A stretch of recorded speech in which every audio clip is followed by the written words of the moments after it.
میں یہ بات کو سمجھانے کے لیے عرض کر رہا ہوں، اس کی ایک تمثیل کہہ لو، میں مثال کے طور پر عرض کرتا ہوں۔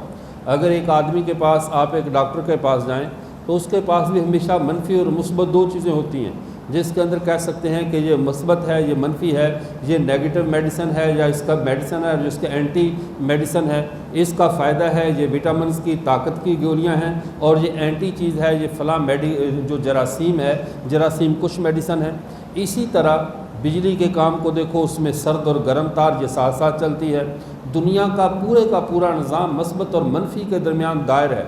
ہر نبی کے ہاتھ میں دو دائرے ہوتے ہیں، ہر نبی کے ہاتھ میں دو پہلو ہوتے ہیں، ہر نبی کے ساتھ دو راستے جڑے ہوئے ہوتے ہیں۔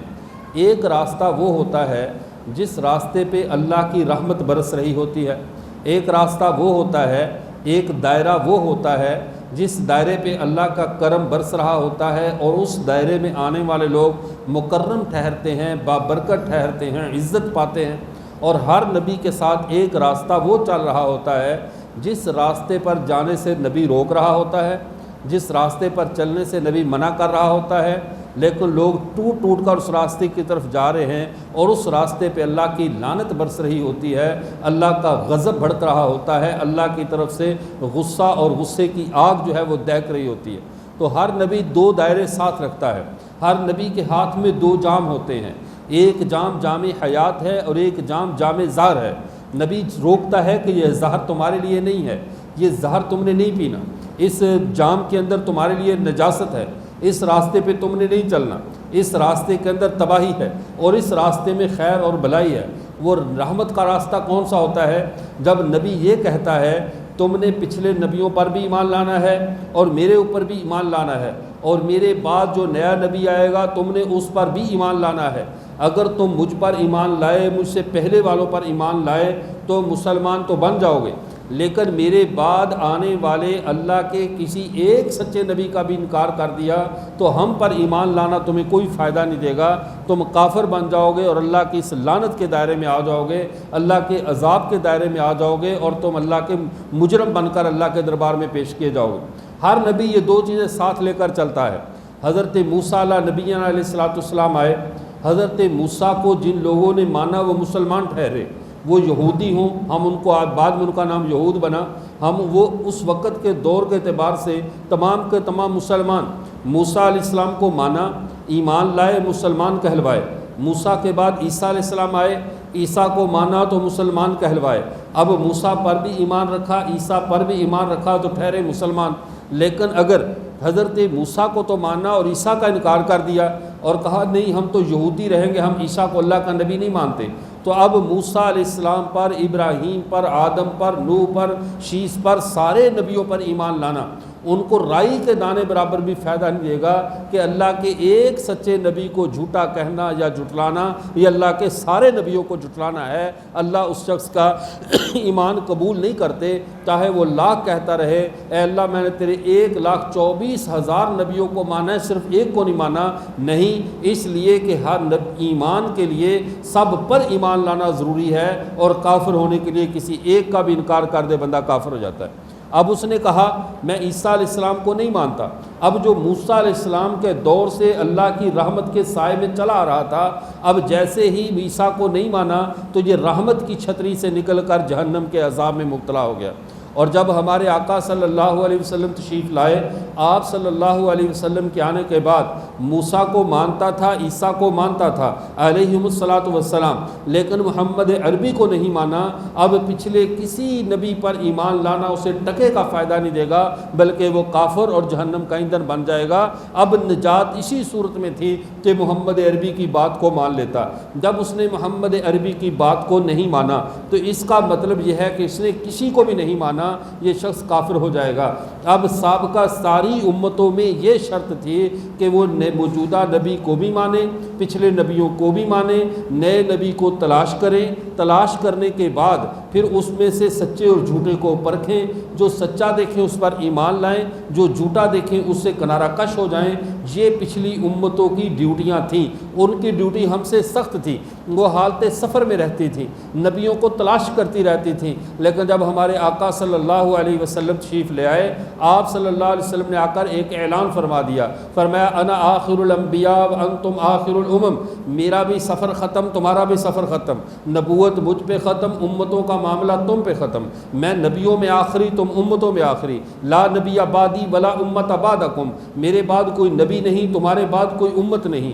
جب اللہ کے نبی نے یہ فرما دیا، اب یہ امت ہمارے نبی کی رحمت کی چھتری کے نیچے ایسے چل رہی ہے کہ جیسے موسیٰ علیہ السلام کے چھتری کے نیچے چلتی تھی، لیکن عیسیٰ علیہ السلام آنے کے بعد ان پہ لازم تھا کہ موسیٰ کی چھتری کے نیچے سے نکلیں اور عیسیٰ کی چھتری کے نیچے آ جائیں۔ عیسیٰ کے بعد محمد عربی آئے، اب ان پہ لازم تھا کہ عیسیٰ کو چھوڑے محمد عربی کی چھتری کے نیچے آ جائیں، لیکن اب قیامت کی صبح تک کوئی ایسا نبی نہیں آئے گا جو ہمیں محمد کے سائبان سے نکال کر کسی اور سائڈ پہ لے جائے۔ ختم نبوت کا مطلب ہی یہ ہے کہ اب محمد کی چھتری کے نیچے آگے ہو، اب تمہیں کہیں بھی دائیں بائیں اوپر نیچے جھانکنے کی ضرورت ہی نہیں ہے۔ اسی لیے ہم کہتے ہیں ہمارے آقا صلی اللہ علیہ وسلم کی جو حکمرانی ہے، جہاں جہاں پر ہمارے خدا کا راج ہے، کائنات کے جس جس حصے پہ ہمارے رب کا راج ہے، اور کائنات کا ایک ذرہ بھی ایسا نہیں ہے جو خدا کی خدائی سے باہر ہو، جہاں جہاں خدا کا راج ہے وہیں وہیں ہمارے آقا کا رواج ہے، جہاں جہاں ہمارے خدا کی خدائی ہے وہیں وہیں محمد عربی کی مصطفائی ہے۔ اب کائنات کا ایک ذرہ بھی ایسا نہیں بچا۔ اب ہمارے دکانوں والے جن کی شاپیں بڑی بڑی ہوتی ہیں، ان کے سامنے ایک ریڑھی والا آ کر تھوڑی دیر کے لیے ریڑھی کھڑی کر دے اور کہے میں ادھر کھڑا ہو کر اپنا پھل فروٹ بیچ لیا کروں، حالانکہ وہ دکان کے سامنے کا حصہ ہمارا نہیں، وہ میونسپل کمیٹی والوں کا ہوتا ہے، وہ گورنمنٹ کا ہوتا ہے، لیکن فوراً دکان کا مالک اپنے ملازم کو بھگاتا ہے کہ اس کو آگے پیچھے کرو، اپنی گاڑی کو، اپنی ریڑھی میری دکان کے سامنے کھڑی مت کرو، میری دکان کی شان اور عزت اس سے متاثر ہو رہی ہے۔ جب ہم ایک چھوٹی سی دکان کے سامنے ہم ایک ریڑھی والے کو کھڑا کر کے پھل نہیں بیچنے دیتے، تو پوری کائنات میں جس میں محمد کا عالی شان محل ہے، اس کے سامنے کسی کو جھونپڑی بنانے کی اجازت کیسے دی جا سکتی ہے؟ جو بھی نئی نبوت بنے، اس لیے آپ صلی اللہ علیہ وسلم نے بڑی احسن طریقے سے ارشاد فرمایا، بڑی اعلیٰ طریقے سے وضاحت فرمائی، فرمایا میری مثال اور دیگر انبیاء کی مثال کیسے ہے؟ فرمایا ان رجلا بنا بیتا فاحسنہ اجملا، یہ ایسے مثال ہے جیسے ایک شخص نے گھر کو بنایا، اس کو خوب سجایا، اس کی ڈیکوریشن کی، اس میں کسی چیز کو باقی نہیں چھوڑا، اور الا موضع لبنا، مگر ایک اینٹ کی جگہ کو خالی چھوڑ دیا، پورا محل مکمل ہے، اس کی چار دیواری مکمل ہے، اس میں الیکٹریشن کا کام پورا ہے، کوئی چیز باقی نہیں رہی، الا موضع لبنا، مگر ایک اینٹ کی جگہ خالی ہے، الناس یطوفون بہ ویعجبون لہ ہلا وضعت ھذہ لبنا، لوگ اس گھر کے اندر آ کر دیکھتے ہیں، گھر کی محل کی خوبصورتی کی تعریف کرتے ہیں، اور ساتھ یہ کہتے ہیں یہ ایک اینٹ کیوں نہیں رکھی گئی، اس اینٹ کی کمی کیوں ہے؟ فرمایا انا اللبنا، وہ آخری اینٹ میں ہوں، انا خاتم النبیین لا نبی بعدی، میں نے آ کر نبوت کے محل کو مکمل کر دیا ہے۔ ہمارے آقا صلی اللہ علیہ وسلم نے نبوت کے محل کو مکمل کر دیا۔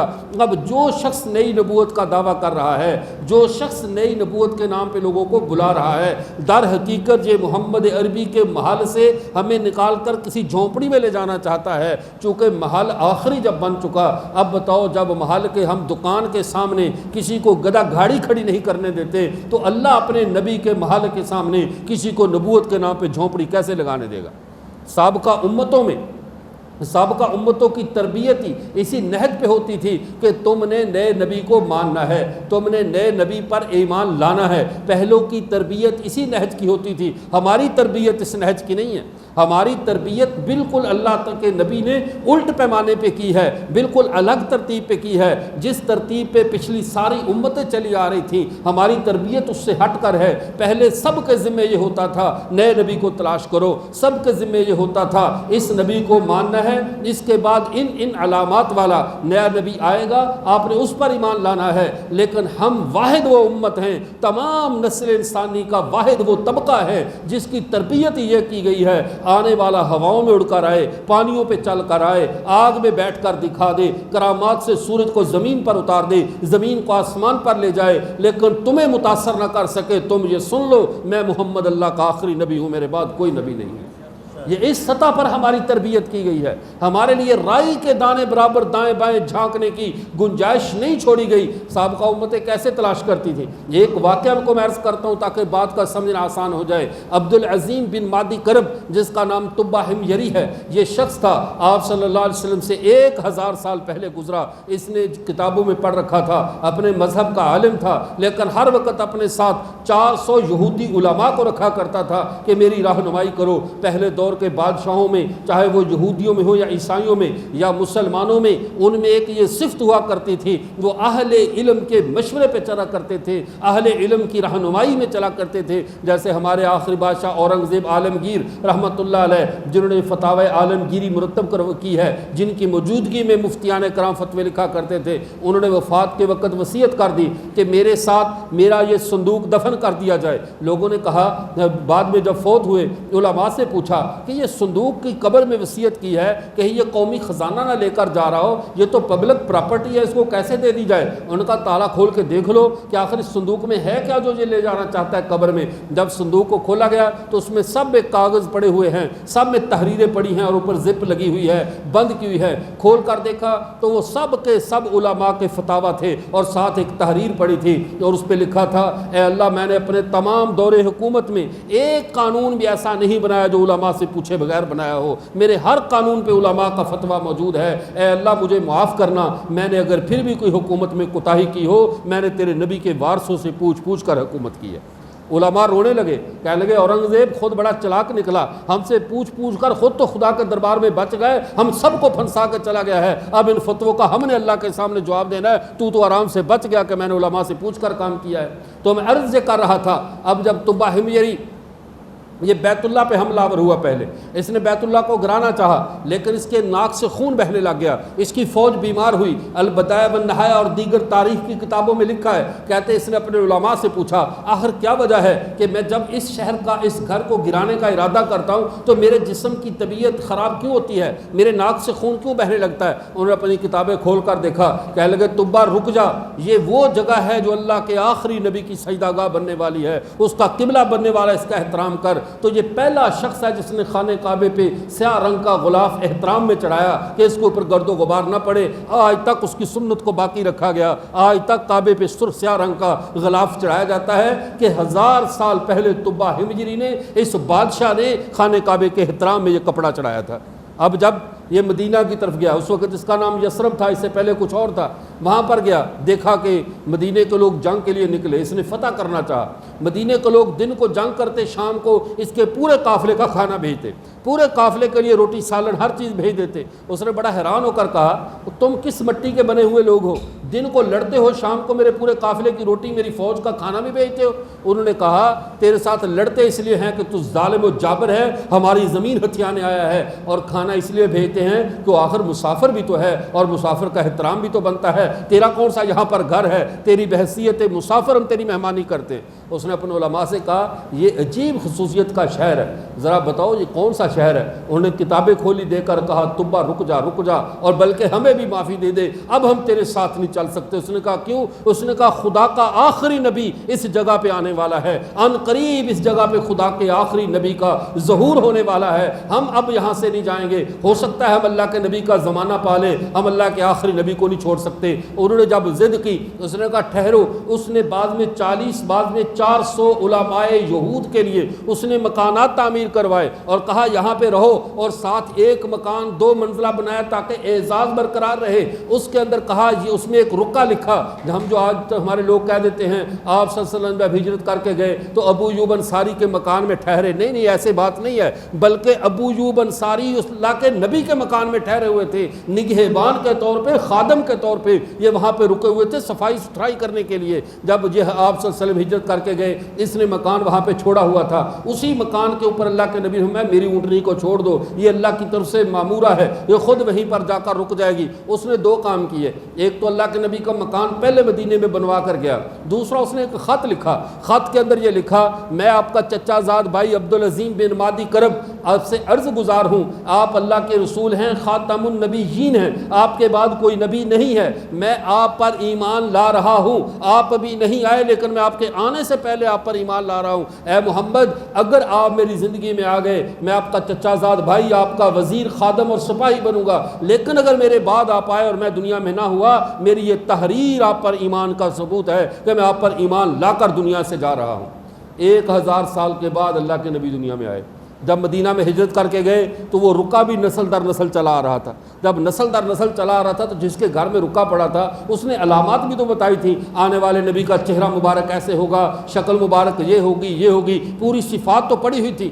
اس نے چپ کر کے گھر سے کمرے میں رکا، اپنی جیب میں ڈالا اور گیا پہلے علامات تو چیک کرو، یہ سابقہ امتوں کے مسائل تھے، نبی کو ماننا بھی ہے، چیک بھی کرنا ہے علامات، ایک کوتاہی ہو گئی تو ایمان سے گیا، سچے کو جھٹلا بیٹھا تو بھی گیا، جھوٹے کو مان بیٹھا تو بھی گیا۔ اب اتنا حساس مسئلہ تھا سابقہ امتوں کے لیے، اب انہوں نے کیا کیا، رکا چھپایا، مجمع کے پیچھے آ کر چھپ کر کھڑا ہو گیا، اللہ کے نبی سر نیچے کر کے بیٹھے ہوئے، اچانک اللہ کے نبی نے نظر اٹھائی، کہا اس کو ذرا رستہ دو، اس کو ذرا رستہ دو۔ اسے کہنے لگے بھائی آپ جو میرے بھائی عبدالعظیم بن مادی کرب کا بھی خط گھر سے اٹھا کر لائے ہیں یہ ذرا آگے لاؤ اور مجھے دو۔ اس نے کہا اللہ کے رسول میں گواہی دیتا ہوں آپ اللہ کے رسول ہیں، اس خط کا مجھے اور میرے رب کے علاوہ کسی کو پتہ نہیں تھا، آپ واقعی اللہ کے رسول ہیں جسے اللہ نے مطلع کر دیا، آپ پر وحی آ چکی ہے، میں سمجھ گیا ہوں آپ اللہ کے رسول ہیں۔ اب بتاؤ دنیا سابقہ امتوں کے کتنے مسئلے تھے، نبی کو پہچاننا بھی ہے، پھر وہ صحیح ہو تو ماننا ہے، غلط ہو تو انکار کرنا ہے۔ اس امت کا بڑا سادہ مسئلہ ہے، صحیح ہو یا غلط ہم نے چیک ہی نہیں کرنا، صحیح ہو یا غلط ہم نے، یہ ہمارا موضوع ہی نہیں ہے، ہمیں کیوں چیک کریں، چیک تو وہ کرے اگر کچھ گنجائش نکلتی ہو۔ ایک دفعہ ہمارے علامہ خالد محمود صاحب PhD لندن، وہ یورپ کے کسی علاقے میں، ان کا قادیانیوں سے مناظرہ تھا، قادیانی کہنے لگے آپ کہتے ہو تمہارا نبی جھوٹا تھا، اس کے یہ کردار تھے، ہمارے مرزا قادیانی کے کردار پہ بات تو آپ لوگ تب کرو جب تم نے مان لینا ہو، اگر مرزا قادیانی 100% اللہ کا ولی نکل آئے، سچا انسان ہو اور دیانتدار ہو، ساری صفات پوری ہوں، تو کیا پھر تم نبی مان لو گے؟ انہوں نے کہا نہیں مانیں گے۔ تو انہوں نے کہا جب آپ نے ماننا ہی نہیں ہے تو پھر چیک کیوں کرتے ہیں مرزا قادیانی کی کردار پہ بات کرتے ہی کیوں ہو؟ سوال بڑا ظالم تھا۔ علامہ صاحب نے کہا مجھے بتاؤ تو مرزا قادیانی کو تو اللہ کا نبی مانتے ہو، تم تو مانتے ہو؟ کہنے لگے مانتے ہیں۔ کہہ رہے اسی مرزا نے کہا ہے میرے بعد 1000 نبی بھی آ سکتے ہیں، ایسا کرو ویکینسیاں کہتے ہیں انگریزی میں پتہ نہیں، اتنی سیٹیں اور بھی 999 خالی ہیں، ایسا کرو پہلے اس کو لاؤ، اس کا انٹرویو لے لیں، اس کو چیک کر لیں، 999 اور پیچھے لائن میں کھڑے ہیں تو انہیں بھی لے آؤ، ہم تمہیں تمہارے نبی کے اصول پہ چیک کر رہے ہیں، ہم اپنے نبی کے اصول پہ نہیں تمہارے نبی کے اصول پہ چیک کر رہے ہیں۔ اس امت کا ختم نبوت کے بارے میں عقیدہ یہ ہے، اتنا سخت نظریہ ہے، ہر بات یہ امت سن سکتی ہے، جواب دے سکتی ہے، حتیٰ کہ اللہ کی ذات پر بھی کوئی اعتراض کرے تو اس امت کو حق ہے کہ تسلی سے سنے، سمجھائے اور جواب دے، اس کو مطمئن کرے۔ لیکن جب بات پیغمبر کی آ جائے، جیسے کہتے ہیں نا با خدا دیوانہ باش با محمد ہوشیار، خدا کے ساتھ دیوانگی کر لینا لیکن جب محمد کا معاملہ آ جائے ہوشیار ہو جانا، ذرا برابر بھی کوتاہی کر لی تو آخرت بھی برباد ہو جائے گی، دنیا بھی برباد ہو جائے گی۔ اللہ کی ذات کے بارے میں ایک شخص 100 اعتراض کرتا ہے، علماء بیٹھو جواب دو، دلیل پوچھو، خدا کو کیوں نہیں مانتا دلیل پوچھو مطمئن کرو، آخرت کو کیوں نہیں مانتا دلیل پوچھو مطمئن کرو۔ لیکن جب بات پیارے پیغمبر کی ختم نبوت کی آ جائے تو اللہ کے نبی صلی اللہ امام اعظم ابو حنیفہ رحمۃ اللہ علیہ نے فتویٰ دیا من ادعى النبوۃ فطلب منہ علامۃ فقد کفر، ایک شخص نبوت کا دعویٰ کرے دوسرا اس سے دلیل مانگے، یہ دلیل مانگنے والا بھی کافر ہو جاتا ہے کہ محمد عربی کے بعد جب گنجائش ہے ہی نہیں تو اس نے دلیل کیوں مانگی ہے، اس نے دلیل کیوں مانگی ہے؟ ہمارے نبی کے بعد کسی نبی کی گنجائش ہے نہیں ہے، گنجائش ہمارے نبی نے چھوڑی بھی کب ہے، گنجائش چھوڑی بھی کب ہے؟ گنجائش تب پڑتی ہے، نئے نبی کی ضرورت تب پڑتی ہے جب پچھلے نبی کا کرنٹ کم ہو جائے، بتاؤ بھی بجلی یو پی ایس کی ضرورت کب پڑتی ہے؟ جب پیچھے سے بجلی بند ہو جائے تو تب یو پی ایس کی ضرورت پڑتی ہے، تب بیٹری کی اور سولر پلیٹوں کی ضرورت پڑتی ہے۔ جب سورج کی طرح دن چمک رہا ہو بلب کی ضرورت نہیں، جب بجلی کا کنیکشن بحال ہو۔ اس امت میں رسول اللہ صلی اللہ علیہ وسلم کی محبت کا اور ایمانی غیرت کا کرنٹ ابھی بھی اتنا دوڑ رہا ہے کہ ہمیں، میں کہتا ہوں، کروڑ سال نہیں اربوں سال بھی قیامت لیٹ ہو جائے، ہمیں کسی نئے نبی کی ضرورت نہیں ہے۔ ہمارے نبی کا فیض کافی شافی اور وافی ہے۔ اس کی ایک مثال سمجھ لو، مثال میں ایک حدیث سناتا ہوں، پھر آپ تھک تو نہیں گئے؟ آپ حضرات تھک جائے تو آپ بتا دینا، میں بات ختم کر دوں گا، ٹھیک ہے؟ میں وہ ان لوگوں کی طرح نہیں ہوں جن کی 1 گھنٹے کی رٹی ہوئی ہوتی ہے، انہیں پوری کرنی ہوتی ہے۔ میں ہر موقع پہ بات ختم کر سکتا ہوں، آپ پریشان نہ ہو، ٹھیک ہے؟ اب بات کو سمجھیے۔ حضرت حبیب بن زید انصاری رضی اللہ تعالیٰ عنہ اللہ کے نبی کے بڑے لاڈلے صحابی ہیں۔ 7 بیٹیاں ہیں، بعض میں 5 لکھا، بعض میں 7 لکھا ہے۔ گھر میں معصوم بچے ہیں، بوڑھی والدہ گھر میں ہے، اور مسیلمہ کذاب نے اللہ کے نبی کی زندگی میں نبوت کا دعویٰ کر دیا اور خط لکھا اللہ کے نبی صلی اللہ علیہ وسلم کو، اے محمد، میں اب دیکھو ظالم کی جرت دیکھو، خط لکھتے ہوئے کہتا ہے محمد میں مسیلمہ نبی تو مسیلمہ رسول اللہ، تو ٹھنڈا پانی نیم ٹھنڈا تو نہیں؟ جزاک اللہ۔ میں مسیلمہ رسول اللہ محمد رسول اللہ کو خط لکھتا ہوں، کہنے لگا میرا خط ہے، اللہ نے مجھے تمہارے ساتھ نبوت میں شریک کر دیا ہے، ایسا کرو شہروں کا نبی تم ہو، دیہاتوں کا نبی میں ہوں۔ اس نے سمجھا یہ کوئی پیکج ہی ہے، جیسے مرضی تقسیم کر لو۔ کہنے لگا زکوٰۃ تم وصول کیا کرو، سبزیوں کے پیسے میں لیا کروں گا۔ یہ اس نے بزنس سمجھا اور کہا لیکن مجھے لگتا نہیں ہے قریش والے کچھ عدل کریں گے، تم ضرور میرے ساتھ زیادتی کرو گے۔ جب یہ کہا اللہ کے رسول نے صحابہ سے پوچھا میرا خط کون لے کر اس کے پاس جائے گا، لیکن ذہن میں رکھے واپسی نہیں ہوگی، ذہن میں رکھے خط جائے گا صحیح، قاصد جائے گا۔ اب کسی کو کہا جائے کہ بھئی جانا ہے لیکن مرنا یقینی ہے، تو بڑوں کے پتے پانی ہو جاتے ہیں، لیکن قربان جائے ہمارے پیغمبر کی جماعت پر۔ آج تو ہمارے لوگوں کی گز گز کی زبانیں نکل آئیں، اردو کے ترجمے اور کتابیں اٹھا اٹھا کر میرے پیغمبر کے صحابہ پہ تنقید شروع کر دیتے ہیں۔ کبھی کوئی کسی صحابی پہ جو ہے وہ کیچڑ چھال رہا ہے، کوئی کسی صحابی پہ تبرہ کر رہا ہے، جی فلاں کتاب میں لکھا، فلاں میں لکھا۔ اور بندگان خدا، یہ تو دیکھو وہ ساتھی کس کے ہیں، یہ تو دیکھو وہ جماعت کن کی ہے، یہ تو دیکھو انہیں تیار کس نے کیا ہے۔ حتیٰ کہ ایک دفعہ ابو بکر اور عمر کے درمیان آپس میں کچھ تنازع ہو گیا، بخاری شریف میں حدیث موجود ہے۔ حضرت ابو بکر سمجھنے لگے مجھ سے کچھ زیادتی ہوئی، حضرت عمر رضی اللہ تعالیٰ عنہ گھر میں چلے گئے، ابو بکر پیچھے منانے گئے، یار غلطی ہو گئی مجھے معاف کر دے۔ عمر راضی نہیں ہوئے، ابو بکر اللہ کے نبی کی مجلس میں آ گئے، آ کر اللہ کے نبی کو شکایت کی، کہا اللہ کے رسول مجھ سے آج عمر کے ساتھ تھوڑی سی زیادتی ہو گئی ہے، میں نے بات کو تھوڑی سخت کر دی۔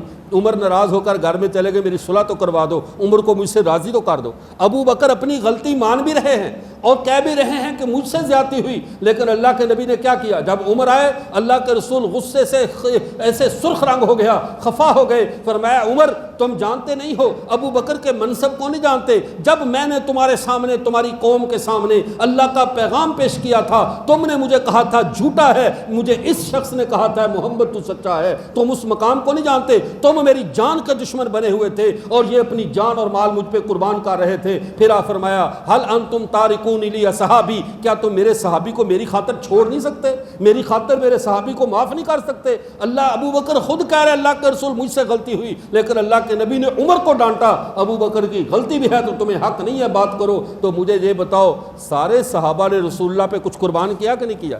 سارے صحابہ نے نبی کے لیے، حتیٰ کہ مجھے حیرت ہوتی ہے حضرت شماس بن قیس رضی اللہ تعالیٰ عنہ یہ خطیب رسول ہیں، رسول اللہ نے ان کو اپنی امت کا قیس بن شماس کو خطیب قرار دیا، خطیب النبی کہا جاتا ہے۔ اللہ کے نبی نے کہا مسیلمہ سے بات تو ہی کر، میں نہیں سے بات کرتا۔ اس نے پھر انہوں نے دھلائی کی مسیلمہ کی، اور جب جنگ یمامہ ہوئی یہی حضرت تھے جو خطیب تھے اللہ کے نبی کے، خوشبو لگائی جنگ کے اندر پورے تاکہ پتہ چلے میں اللہ کے دربار میں پیش ہونے والا ہوں، خوشبو لگائی، سر پہ کفن باندھا، زمین میں گڑھا کھودا، دونوں ٹانگوں کو درمیان میں رکھ کے اچھی طرح گاڑ دیا تاکہ ایک قدم بھی میں پیچھے نہ ہٹوں، اور کہنے لگے اور ایسے رزمیہ اشعار پڑھے اور پڑھ کر کہنے لگے ہم نے محمد کے ہاتھ پر بیعت کی ہے، ہم کسی ظالم اور کسی محمد عربی کے بعد مدعی نبوت پہ ایمان نہیں لا سکتے۔ وہاں پہ لڑتے لڑتے ان کے 20 لوگوں کو قتل کیا اور ٹکڑے ہو کر شہید ہو گئے۔ ختم نبوت کے محاذ سے ایک قدم بھی پیچھے انہوں نے نہیں ہٹایا، یہ میرے نبی کے ساتھی ہیں۔ یہ نبی کے ساتھیوں پہ بات کرنا کوئی آسان کام نہیں ہے. ہر بندہ ایرا گیرا اٹھے اور نبی پہ بات کرنی شروع کر دے, تبرہ شروع کر دے. تو میں عرض کر رہا تھا, اب حبیب بن زید انصاری اللہ کے نبی نے کہا جانا ہے, یہ کھجوریں کھا رہے تھے, بیٹھے مجلس میں کھجوریں کھا رہے تھے, کھڑے ہوئے لبیک و سعدیک یا رسول اللہ, اللہ کا رسول میں حاضر ہوں مجھے بھیجو. گوٹلی نکلی منہ سے, دوسرے کے منہ پہ لگی. اس نے آگے سے کیا کہا, بندہ خدا کھجوریں تو پہلے کھا لے, اتنی تو جلدی پڑی ہو, کھجور پہلے اندر تو کر لے, کھجوریں منہ سے گر رہی اور کہہ رہا کہ میں نے جانا ہے. انہوں نے کہا کھجور تو میں بعد میں بھی کھا لوں گا, لیکن اگر یہ ڈیوٹی کسی اور کو مل گئی سعادت تو میں تو محروم رہ جاؤں گا. مرنے کی اتنی جلدی اللہ کے نبی پہ جان دینے کی. جب گئے مسیلمہ کذاب کے دربار میں, مسیلمہ نے سمجھا میری بات مان لی گئی ہوگی, اپنی ریاست کے اسٹیبلشمنٹ کے سارے بندوں کو سائڈوں پہ بٹھایا, درمیان میں کھڑا کیا, کہا ذرا خود ہی خط پڑھ کر سنا. اس کے ذہن میں تھا محمد مان گئے ہوں گے, سخی آدمی ہیں, کوئی بات نہیں, میرے جیسے فقیر کو نبوت تھوڑی سی خرات میں مل گئی ہوگی. کہا خیر ہے کوئی پڑھ میرے سامنے. اس کے ذہن میں تھا پروٹوکول ہوگا تاکہ سارے سن لیں. حضرت حبیب بن زید نے کہا من محمد الرسول اللہ الی مسیلمۃ الکذاب الدجال, تو میں محمد رسول اللہ کی طرف سے مسیلمہ کذاب تیرے ساتھ مخاطب ہوں. پوری مجلس میں اس کی تو مٹی پلید ہو گئی, کیوں سب کے سامنے کذاب کہہ دیا. اس نے کہا باقی خط بند کر, باقی خط بند کر, یہ بتا کیا تو محمد کو اللہ کا نبی مانتا ہے. کہا میں محمد کو اللہ کا نبی مانتا ہوں اور اللہ کا آخری نبی مانتا ہوں. کہا کیا مجھے بھی نبی مانتا؟ اس نے کہا چلو یہی کہہ دے مانتا ہوں تو میری کچھ بھرم رہ جائے گا. اب اس صحابی نے کیا کہا, فرمایا انی اسم لا اسمع, میں بہرا ہوں, میرے کان نہیں سن رہے, تو کیا بک رہا ہے, میرے کان بھی یہ بات سننے کو تیار نہیں ہے کہ میرے نبی کے بعد کوئی نبی ہو سکتا ہے. اس نے کہا اچھا, غصہ آ گیا, اس کی ایک ٹانگ کاٹ دو. اب ایک جیتے جاگتے انسان کے جسم کو کاٹا جائے, ذرا تصور کرو, ناخن کاٹتے ہوئے تھوڑا سا ناخن تراش لگ جائے, ہم ہفتہ روٹی نہیں کھاتے, انگلی کو یوں لے کر پورے محلے میں پھر رہے ہوتے ہیں کہ ناخن تراش لگ گیا. ادھر دیکھو صحابی رسول کو ایک ٹانگ کٹی. پھر کہا بتاؤ محمد کو اللہ کا نبی مانتے ہو؟ کہا نبی بھی مانتا ہوں, آخری نبی بھی مانتا ہوں. کہا مجھے بھی رسول مانتے ہو؟ کہا انی اسم لا اسمع, میں بہر ہوں, میرے کان نہیں سن رہے. اس نے کہا لہٰذا کیا وجہ ہے, تجھے یہ بات تو سن جاتی ہے کہ محمد اللہ کا نبی ہے, یہیں آ کر تیرے کان بند ہو جاتا ہے کہ میں بھی نبی ہوں. اسے نہیں پتا تھا محمد صلی اللہ علیہ وسلم نے اپنی امت کی تربیت اس سطح پہ کر دی ہے کہ میرے بعد اگر کوئی نبوت کی آواز لگائے تو کانوں کو بہرا کر لو, بند کر لو, وہ آواز بھی نہیں سننی, ایک ہی آواز کافی ہے کہ ہمارے نبی محمد رسول اللہ ہے. جب ان کو بار بار جسم کے اعضاء کاٹے گئے, ہاتھ پاؤں سارا, خیر ان کو شہید کر دیا گیا. خبر مدینہ میں پہنچی, بوڑھی ماں کو کسی نے آ کر کہا تیرا بیٹا پہلا شہید ختم نبوت بن گیا ہے, اس کو تو شہادت مل گئی ہے. جب یہ کہا ماں روئی نہیں. میں جو شروع میں بات عرض کی, نئے نبی کی ضرورت تب پیدا ہوتی ہے جب پچھلے نبی کا کرنٹ ختم ہو جائے, پچھلے نبی کے اثرات کم پڑ جائیں. اس امت کا نبوت کے ساتھ جڑا ہوا جو غیرت کا اور ایمان کا رشتہ ہے, میں کہتا ہوں قیامت آ کر کائنات کو تباہ کر سکتی ہے, اس امت کو نبی سے نہیں توڑ سکتی. یہ اس امت کا اپنے نبی سے رشتہ ہے. فرمایا کیا ہوا؟ انہوں نے کہا آپ کا بیٹا ختم نبوت پہ ٹکڑے ٹکڑے کر کے شہید کر دیا. خبر دینے والے نے بھی کمال کی, بھی تھوڑا سا ویسے ہی کہہ دے شہید ہو گیا. کہا ٹکڑے ٹکڑے کر کے شہید کر دیا گیا. ماں نے جواب میں کیا کہا, فزت ورب الکعبہ لہذا اليوم رضعت, رب کعبہ کی قسم میں کامیاب ہو گئی ہوں, اسی دن کے لیے تو اسے دودھ پلا کر جوان کیا تھا, اسی دن کے لیے دودھ پلا کر جوان کیا تھا. یہ کس ماں کا کرنٹ ہے؟ جس نے محمد عربی کا چہرہ دیکھا ہوا ہے. یہ اس ماں کا اثر ہے جس نے اپنے بیٹے کو دودھ پلایا اس لیے تھا کہ یہ نبی پہ قربان ہو جائے. اس کا بیٹا صحابی, اس کی بیٹیاں صحابیہ, ماں صحابی, سامنے نبی کا چہرہ. قربانی دے بات سمجھ میں آتی ہے, لیکن چلو وہاں سے لمبی چھلانگ لگاؤ, 1400 سال پیچھے آؤ. لاہور کا دربار ہے, شاہی کیا مال روڈ ہے لاہور میں. 1953 کی تحریک ختم نبوت چلتی ہے, لوگوں پہ گولیاں چل رہی ہیں. بنگالی فوج کو دھوکے سے کہا گیا, چونکہ وہ اردو سمجھتے نہیں تھے, انہیں کہا گیا یہ حکومت گرانے کے لیے محمد علی بوگرا کی حکومت کے خلاف جلوس ہے, وہ تاج و تخت ختم نبوت کہتے ہیں, وہ کہتے ہیں شاید یہ محمد علی بوگرا کا تاج چھیننا چاہتے ہیں. فوجیوں کی گولیاں چل رہی, لوگ شہید ہو رہے. اسی دوران اسی لاہور روڈ سے ایک ان پڑھ جاہل عورت لیکن محمد عربی کے ماننے والی تھی, وہ اس کا اپنے بیٹے کو بارات لے کر واپس جا رہی, دلہن بگی میں بیٹھی ہوئی ہے, بیٹے کے سر پہ سیرا لگا ہوا ہے, مخاطب کر کے کہتی ہے ادھر دیکھا لوگ جانے دے رہے ہیں, ہاتھوں میں ہاتھ ڈال کر آتے, نعرہ لگاتے, جان مانگو جان دیں گے, مال مانگو مال دیں گے, لیکن ہرگز ہم سے یہ نہ ہو سکے گا کہ محمد کا جاہو جلال دیں گے. ہم اپنے نبی کی عزت کسی کو نہیں دے سکتے, اپنی جان دے سکتے. اماں نے اپنے بیٹے بگی روک لی, گولیاں چل رہی ہوں, مائیں کہتی پتر سائڈ دی نکلو, جلدی کرو, میرے پوت نو خراش نہ آ جائے. لیکن میں نے کیا کہا تھا, اس امت کا کرنٹ کم نہیں ہوتا, اس امت کا جو اپنے نبی سے رشتہ ہے وہ کم نہیں ہوتا۔ 1400 سال بعد کی ماں اپنے بیٹے کو کیا کہہ رہی ہے؟ کہہ رہی بیٹا دیکھ تجھے جوان کرنا تھا میں نے دیکھ لیا، تیری شادی کرنی تھی دیکھ لی، بہو آ گئی، اب میری ایک آخری خواہش ہے۔ پنجابی میں کہنے لگی ادھر ویخ سارے اپنے سائیں دی عزت مردے پہنے پت تم ہی سائیں تے جان دے دے، میں تینوں اپنے دودھیاں تارا معاف کر دیں۔ وہ ماں کیا کہہ رہی ہے؟ لہٰذا الیوم رضعت، 1400 سال پہلے صحابیہ ماں کہہ رہی ہے جس نے نبی کا چہرہ دیکھا میں نے اس لیے دودھ پلایا تھا، اور 1400 سال بعد کی ماں کہہ رہی ہے جس نے نہ نبی کا چہرہ دیکھا، نہ شاید کبھی مسجد کا منہ دیکھا، نہ شاید قرآن بھی پڑھی ہوئی نہ ہو، اتنی جاہل ہے اس کو نبی کریم کا پورا نام بھی نہیں آتا، سیدھے کہہ رہی جاؤ آج سائیں پہ قربان ہو جاؤ، بچے سارے سائیں پہ مر رہے ہیں، بیٹا آج تو بھی سائیں پہ جان دے دے، میں تجھے پلایا ہوا دودھ معاف کر دوں گی۔ بیٹا بھی سعادت مند تھا، سیرا اتارا، ماں کے قدموں میں رکھا، ماں کے سر کو بوسہ دیا، ختم نبوت کا نعرہ لگایا اور شہید ہو گیا۔ اس سے پتہ چلا ہمیں نئے نبی کی کسی بھی درجے میں ضرورت نہیں ہے کہ ایک رائی کے دانے برابر، بلکہ میں یوں کہوں اگر اب آسمان سے آواز بھی آئے کہ جو نیا ہے اسے مان لو، رب کعبہ کی قسم ہم بھی وہی جواب دیں گے جو حضرت حبیب بن زید نے دیا تھا، انی اسم لا اسما، آسمان سے آواز آئے یا زمین سے آئے ہمارے کان اب بہرے ہیں، ہم اپنے نبی کے بعد کوئی بات سننے کو تیار نہیں ہے۔ کہ ہیں تیار؟ ہمارے کان یہ بات سننے کو تیار ہے کیونکہ ہم اپنے نبی سے جڑ۔ اچھا ہم میں اتنا کرنٹ آیا کیوں؟ سوال تو یہ پیدا ہوتا ہے، بندہ کہتا ہے یہ مشین کہاں سے لیا ہے، اتنا کرنٹ ہے اس میں، اتنا آپ کے اندر، اتنا اللہ کے نبی کی اتنی غیرت ہے۔ ایک وجہ تو یہ ہوتی ہے جو بندہ جتنا اپنے نبی کے قریب ہو اتنا ہی غیرت مند ہوتا ہے، جتنا قریب ہوگا اتنا ہی غیرت مند ہوگا، جتنا دور ہوتا چلا جائے گا پہلے نمبر پہ اس کی غیرت کم ہوتی چلی جاتی ہے۔ آپ دیکھو جو لوگ قادیانیوں سے، نبی کے دشمنوں سے یارانے رکھتے ہیں، ان کی نجی زندگی کو چیک کرو، وہ نجی زندگی میں اپنی نبی سے دور ہوتے ہیں۔ نبی سے قریب ہو اور نبی کے دشمنوں سے یاری، یہ دو باتیں کبھی جمع نہیں ہوتی، یہ دو باتیں کبھی اکٹھی نہیں ہوتی۔ نبی کا محب ہو، نام نبی سے محبت کا دعویٰ کرے، اور دشمنی نے دوستی نبی کے دشمنوں سے رکھے، یہ بات نہیں ہوتی۔ اب دیکھیے ہم میں یہ کرنٹ کیوں ہے؟ مجھے پتا ہے آپ میرا نماز کا ٹائم بھی قریب ہو رہا ہے، میں بات کو مختصر کر رہا ہوں، اب بات کو سمجھ لیں۔ ہمارے اندر یہ کرنٹ دو وجہ سے ہے، ہم دو وجہ سے اس معاملے میں بڑے حساس ہیں، ہم اس معاملے میں کوئی کوتاہی نہیں کرتے۔ ہمیں ہمارے نبی نے دو چیزیں ایسی دے دیں، ایک اللہ نے دے دی، ایک نبی نے دے دی، ایک ہمارے خدا نے دے دی، ایک نبی نے دے دی۔ دو چیزیں ملنے کے بعد ہم تو ہو گئے دیوانے، ہم کیا ہو گئے؟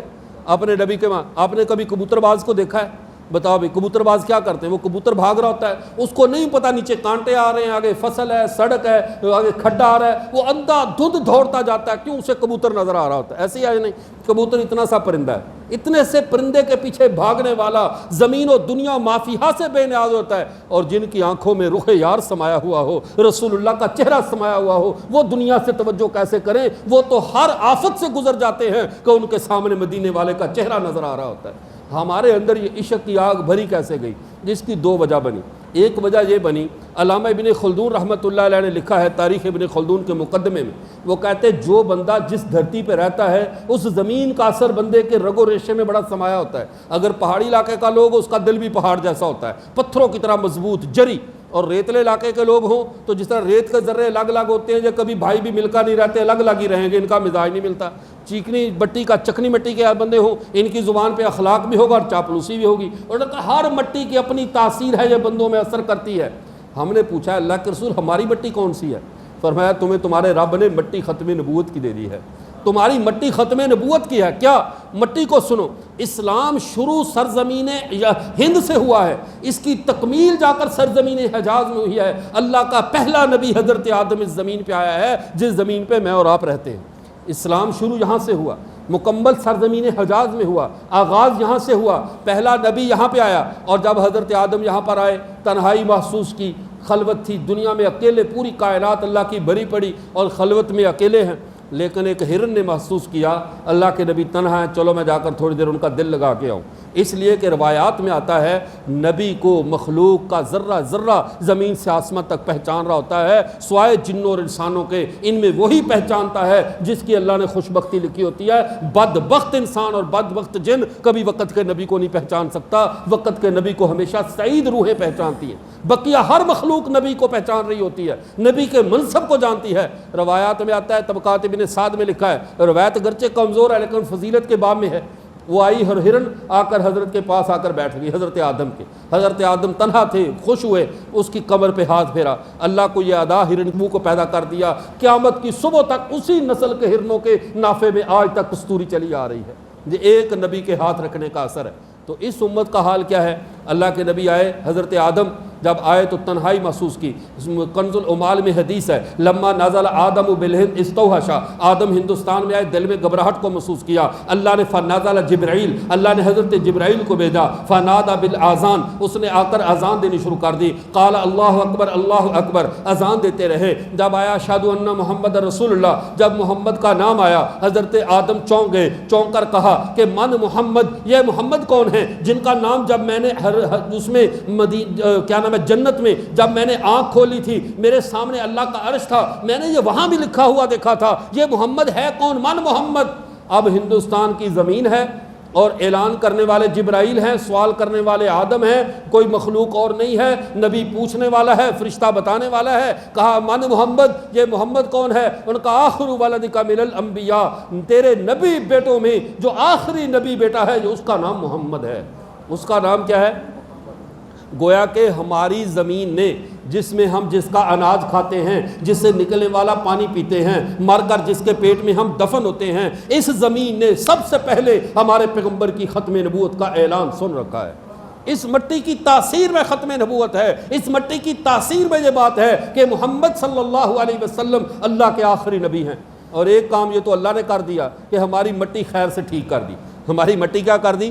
ٹھیک کر دی. ہماری مٹی ایسی مبارک بنا دی, اناج اگتا ہے اس میں ختم نبوت کی تاثیر, پانی نکلتا ہے ختم نبوت کی تاثیر, کفن پہن کر زمین میں لیٹتے ہیں تو ماں کی گود کی طرح ہم اس میں جاتے ہیں کہ اس کے نے میرے پیغمبر کی ختم نبوت کا اعلان سن رکھا ہے. دوسرا کام ہمارے نبی نے کیا, حدیث ہے مسند احمد بن حنبل میں, اللہ کے نبی صلی اللہ علیہ وسلم حجۃ الوداع کے موقع پر آپ صلی اللہ علیہ وسلم نے زمزم کا کنواں ڈول منگوایا, اس میں آپ صلی اللہ علیہ وسلم نے وضو مبارک کیا, پھر اسی ڈول کے اندر کلی کر دی. کلی کرنے کے بعد اب آپ بتاؤ, جس میں میرے پیغمبر کی کلی ملی ہو, مبارک لعاب دہن ملا ہو. ہمارے تو بچہ پیدا ہو جائے, ہم بڑے بڑے بابے ڈھونڈتے رہتے ہیں, کسی اللہ والے کا لعاب دہن کھجور سے لگا ہوا مل جائے, گٹی مل جائے, ہمارا بچہ نیک ہو جائے. لیکن جس ڈول میں خود امام الانبیاء کائنات کے سردار کی گٹی ملی ہوئی ہو, بتاؤ کس کے دل میں نہیں آئے گا کاش اللہ کے نبی آج مجھے دے دے. سارے صحابہ بے چین, سارے صحابہ کے دل پھڑکنے لگے, کاش اللہ کے رسول آج اپنا جھوٹا پانی مجھے دے دے, میں پی لوں. لیکن اللہ کے نبی نے کیا کیا؟ دوبارہ زمزم کے کنویں میں اسی ڈول کو پھر ڈال دیا, اپنی کلی والے پانی کو پھر ڈال دیا. قیامت کی صبح تک جو شخص بھی زمزم پیے اس کے پیٹ میں محمد کی گٹی چلی جائے. اب آپ بتاؤ, آپ میں کوئی ایسا ہے جس نے آج تک زمزم نہ پیا ہو؟ بولو بھائی, کوئی ہے ایسا؟